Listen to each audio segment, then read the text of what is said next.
অপদার্থ স্টুডেন্টের কথা বলতেছি।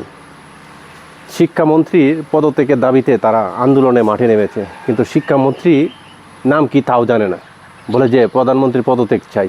অতএব প্রধানমন্ত্রী কে তাও জানে না। হ্যাঁ, শিক্ষামন্ত্রীর নামও জানে না, প্রধানমন্ত্রীর নামও জানে না, তারা আসছে আন্দোলনে। অতএব ছাত্রদেরকে জিজ্ঞেস করা হচ্ছে যে তুমি কোন ক্লাসে পড়ো? ক্লাস 9-এ পড়ে। তুমি কোন সাবজেক্ট নিয়ে পড়ছো? তাও বলতে পারে না।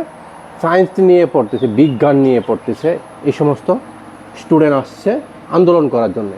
অতএব তারা মূলত স্টুডেন্ট নয়, তারা হচ্ছে কেউ রাজমিস্ত্রি, কেউ কাঠমিস্ত্রি। অতএব বাহিরের পোলাপান, আওয়ামী লীগ সংক্রান্ত পোলাপান, যারা আওয়ামী লীগ করে, এই নেতা লেভেলে কিছু লোক আছে, পাওয়া চাটুনি, ওরা দেশটাকে নষ্ট করার জন্যে, আন্দোলন করার জন্যে ওদেরকে পাঠাচ্ছে যে স্টুডেন্টদের নাম দিয়ে আন্দোলন করার জন্য। হ্যাঁ, অতএব এখানে মিশ্র কিছু ছাত্র আছে, স্টুডেন্টও আছে, কিছু যে দেশ বিরোধী কাজ করার মতো শিক্ষক আছে, ওদের স্টুডেন্ট আছে, ওরাও নেমে গেছে মাঠে। আচ্ছা, শেখ হাসিনা কি বলে নাই যে শহরের পোলাপান পোলট্রি মুরগির মতো হয়ে গেছে?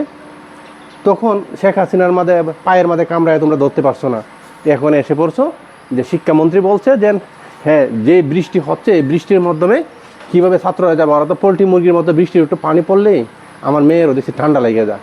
তার মেয়ে কী বলছে? স্নেহ করে, আদর করে কথা বলছে। আর ওই জিনিসটাকে বিভ্রান্ত সৃষ্টি করে দেশটাকে অধপতনে নেওয়ার জন্যে উঠে পড়ে লেগে গেছে কিছু কটূক্তি মহলের লোকজন। আমি একটা কথা বলতে চাই, দেশটা আপনা আমার, আন্দোলন করে দেশটাকে নষ্ট করার দরকার নেই। আমি চাচ্ছি যে সবাই মিলে দেশটাকে আগে রক্ষা করুন। সরকার যাবে, সরকার আসবে, আপনি আমারও থাকতে হবে। অতএব দেশটা আপনার আমার, সরকার যে আসুক না কেন, সরকারের হচ্ছে দেশটাকে পরিচালনা করার। সরকার তো সব কিছু নিয়ে যাচ্ছে না, সরকারও যা খাচ্ছে আমরাও তাই খাচ্ছি। এমন জানতাম যে সরকার প্রতিদিনই গোস্ত ভাত খাচ্ছে, আমরা ডাল ভাত খাচ্ছি, এমন না। সরকারও যা খাচ্ছে আমরাও তাই খাচ্ছি, রিজিকে যা রাখছে তাই হচ্ছে।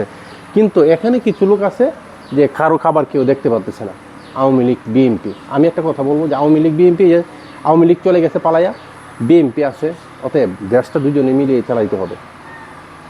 আপনাকে আমাকে সরকার বানাবে না, ওই চিন্তাটাই করেন না। আজকে এই যে আন্দোলনে নামছেন, পুলিশের গুলিকে আপনি যখন আহত নিহত হবেন, আপনার মা বাবা চলে যাবে, আপনি নিজে চলে যাবেন। দরকার নাই ভাই আন্দোলন করার। শিক্ষামন্ত্রীর নাম জানেন না, আর শিক্ষামন্ত্রীর পদত্যাগ বলতে গিয়া বলতেছেন যেন কি সরকারের পদত্যাগ চাই।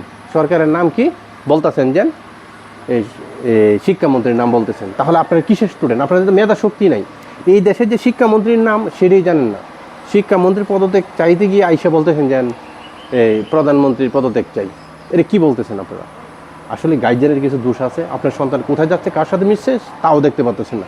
দেশটাকে শান্ত রাখার চেষ্টা করুন। আর আপনারা যা ভাবতেছেন তা হবে না, দেশে কোনো আন্দোলন আর হবে না, আন্দোলনে কেউ যাবে না। আপনারা ছাত্ররা আন্দোলন করে দেশটাকে কিছু করতে পারবেন না। দেশটা আপনার বাবার না, দেশটা আপনার বাবার না, দেশটা হচ্ছে সবারই। দেশটাকে নিয়ন্ত্রণে রাখুন, সবাই সুন্দর মতন চলুন, সবাই ভালো।